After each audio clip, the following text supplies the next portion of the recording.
Bonjour, je m'appelle Juliette Nijimbere, je suis burundaise. Je suis née au Burundi et j'y ai grandi. J'ai même fait mes études là-bas et j'ai travaillé aussi une partie de ma vie professionnelle là-bas. J'habite ici en Belgique depuis 27 ans et je m'intéresse beaucoup à tout ce qui est droits humains, droits des femmes et les droits des enfants, parce que les deux, je pense qu'ils sont très liés. Je dois d'abord vous présenter mon mea culpa, parce que je ne suis ni historienne, ni témoin des faits.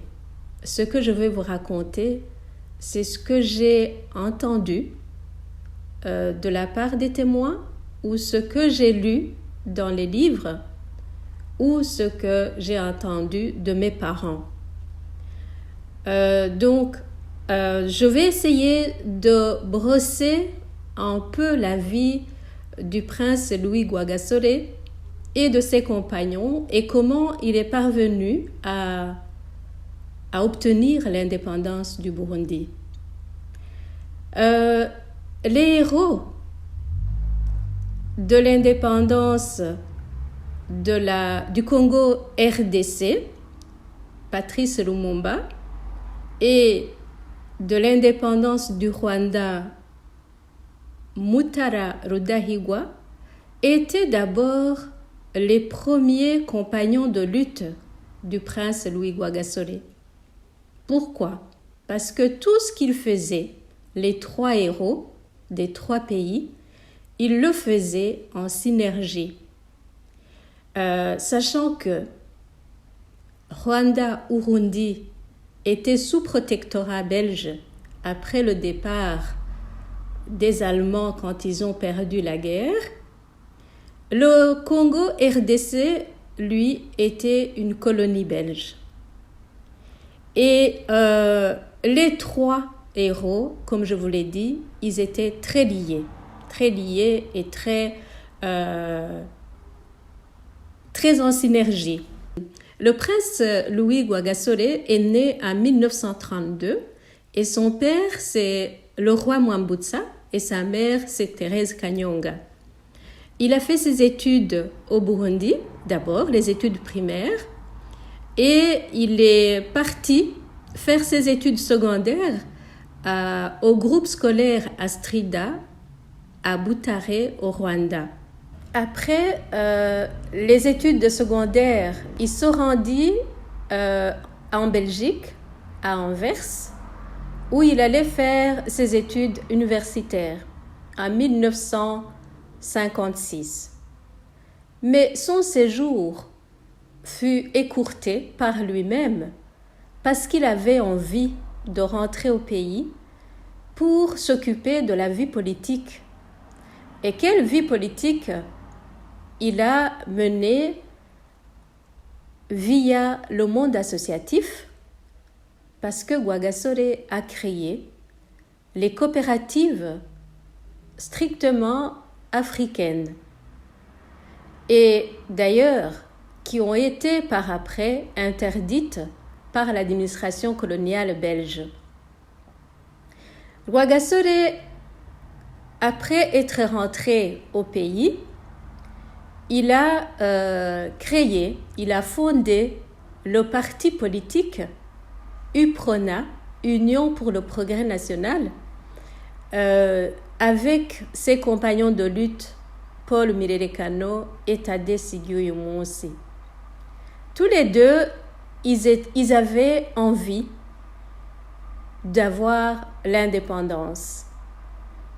D'ailleurs, en mars 1960, le prince Louis Rwagasore organisa, avec ses compagnons de lutte, le congrès du parti, et dans lequel il demanda l'indépendance du Burundi.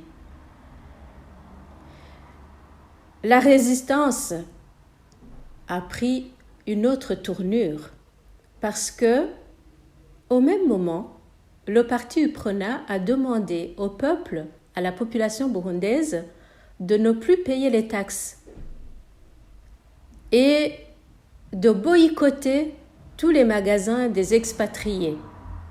Ce qui le met en conflit avec son père, le roi Mwambutsa, parce que lui, se considérant au-dessus des partis politiques, il a appelé son fils à arrêter ce travail-là qu'il faisait, le travail de résistance populaire avec la population burundaise.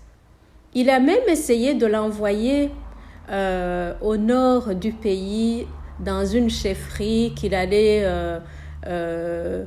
gouverner, mais le prince a refusé. Il refusa, et en juin 1960, le 30, c'était l'indépendance du Congo, RDC. Et là, il a été invité par Patrice Lumumba, parce que c'était vraiment son ami, si on peut dire ainsi, et son compagnon de lutte. Et il parta avec son autre compagnon de lutte, Paul Mirerekano. Ils arrivèrent là, et au moment des festivités, il y a eu des remous. Les détracteurs du prince Louis Rwagasore ont taxé Paul Mirerekano de communiste, ainsi que le prince Louis Rwagasore, qu'ils étaient communistes. Ils dirent même que Paul Mirerekano a mené les Russes au Congo RDC. Ce qui mettait mal à l'aise le prince Louis Rwagasore et qui l'obligea en fait à laisser Paul Mirerekano en RDC, donc l'actuel RDC, le Congo avant. Avant de retourner au Burundi, le prince Louis Rwagasore fut invité par les étudiants burundais de l'Ovanium. Et parmi ces étudiants-là, il y en avait un qui est toujours en vie, et je pense que c'est peut-être, si je ne me trompe, le dernier survivant des compagnons de lutte du prince Louis Rwagasore, parce que les autres, la plupart, sont décédés, qui s'appelle Zenon Nichayenzi. Et Zenon Nichayenzi était le président de cette association-là. Lorsque le prince est arrivé à l'Ovanium, les étudiants burundais l'attendaient en masse. Et il y en avait qui étaient méfiants, il y en avait qui se disaient, mais ces partis politiques, est-ce que ça va durer au Burundi avec l'administration coloniale belge? Donc il y avait beaucoup de questionnements au sein de ces étudiants-là. Et le prince Louis Rwagasore leur a dit ceci. Je cite ce que M. Zenon Nichayenzi m'a révélé. Il leur a dit « Je ne vous demande pas de faire partie du parti UPRONA. La seule chose que je vous demande, c'est d'aimer votre pays. » Et à ce moment-là, M. Zenon Nichayenzi m'a révélé que ça a été un déclic pour lui de se dire « Je dois m'engager auprès du prince et auprès des autres Burundais qui demandent l'indépendance de notre pays. » Et encore maintenant, ce monsieur-là, du haut de ses 92 ans, si je ne me trompe, il est toujours très bien engagé. Au retour au Burundi des festivités donc de l'indépendance du Congo, le 27 octobre 1960, le prince a été mis en résidence surveillée au sud, dans la province de Bururi. Et au même moment, 15 jours après, le 15 novembre 1960, l'administration coloniale belge organise des élections communales. Et le parti UPRONA est deuxième après le PDC, le Parti démocrate chrétien, qui était dirigé par un certain Baranyanga et qui était rival du parti UPRONA. Après, le 9 décembre 1960, le prince fut libéré et il n'a pas perdu du temps. Il s'est mis en route, il s'est mis au travail à faire campagne, cette fois-ci pour les législatives. Et il a même quelque chose de très important que les femmes burundaises devraient retenir, c'est que c'est grâce au prince Louis Rwagasore que les femmes ont pu voter aux élections législatives de septembre plutôt, 1961. Les petits partis comme le Parti populaire, le PDC et d'autres, ils avaient fait coalition pour justement barrer la route au parti UPRONA. Et une chose qui m'a été aussi racontée, qui était très intéressante, c'est que au moment où Rwagasore faisait la campagne, il allait auprès des gens, il allait dans les villages, il allait auprès de ces femmes dans les champs.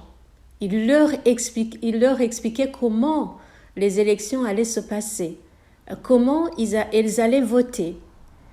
Et ces femmes étaient très, très engagées, de sorte que l'administration coloniale belge, au moment où Rwagasore faisait la campagne, avait interdit, avait fait un mot d'ordre à tous les commerçants, à tous les distributeurs de carburant, de ne pas lui fournir le carburant.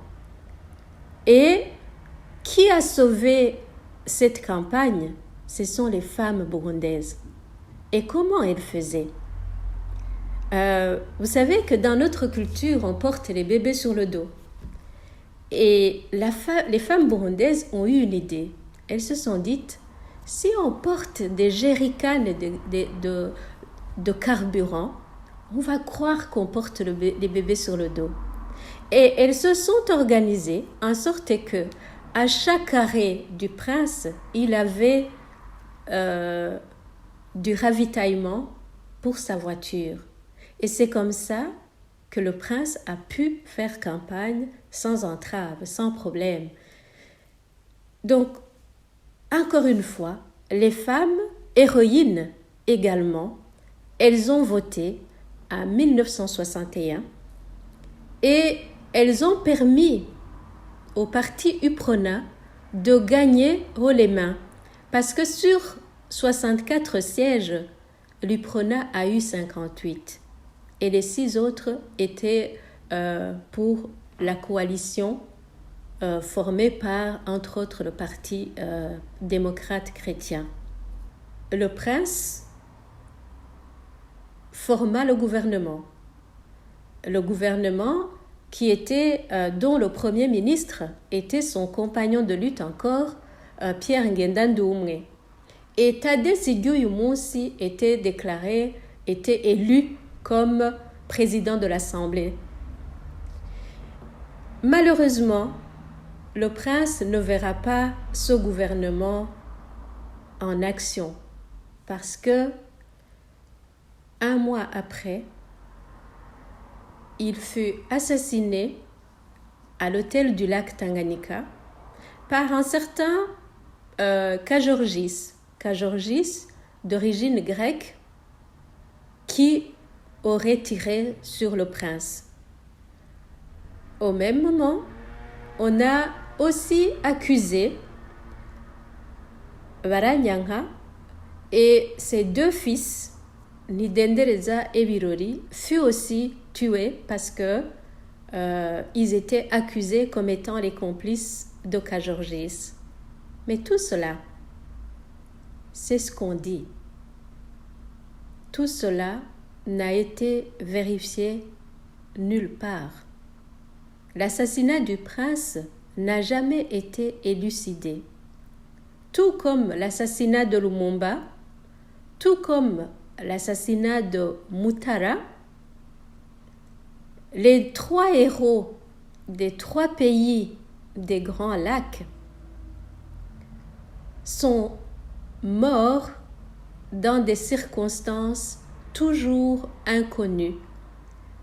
Et aujourd'hui, ce que je peux demander, surtout au gouvernement belge, qui à l'époque avait son administration coloniale au Burundi, au moment où et Lumumba a été tué, et le prince Louis Rwagasore a été tué, et Mutara a été tué, je demande au gouvernement actuel, pas pour dire que c'est la nouvelle génération qui a fait ça, ni la génération actuelle belge, ni notre génération, personne n'est responsable. Personne n'était là. Peut-être il y a des survivants qui peuvent nous dire ce qui s'est passé. Mais il faut que les choses se sachent. Il faut que les enfants burundais, les enfants congolais, les enfants rwandais puissent faire le deuil et terminer et savoir ce qui s'est passé. Parce que tout ce qui se passe actuellement avec les guerres, les conflits, tout cela, la plupart des choses qui se font actuellement sont nées de là. Parce qu'il n'y a rien qui a été élucidé. Et donc, ce serait vraiment un grand pas, un pas de géant, que la Belgique fasse lumière sur ces assassinats-là. Voilà, je vous remercie beaucoup pour votre écoute.